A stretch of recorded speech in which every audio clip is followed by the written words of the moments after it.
చెప్పండి. నా పేరు మల్లయ్య. 2 సంవత్సరాల నుంచి పంటలు వండలేవు. అది అప్పులో పాల హైతాను. అవి ముందుకు ఎవరు అత్తలేరు.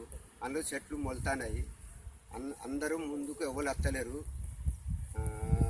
వరి పంటలు వండలేవు. వేరే పంటలు ఏవి వండలేవు. ఈ పత్తి పెడితే అప్పులో పాలు అవుతాను. కాలం లేదు, ఖర్చు ఎక్కువ అవుతుంది, పంట తక్కువ అవుతుంది. రైతులు మొత్తం అప్పుల కింద పాలవుతున్నారు.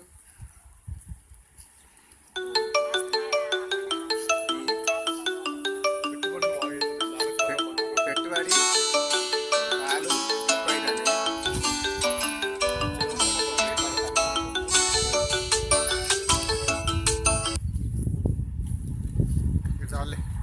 చాలే బాబు దానికి పట్టాను.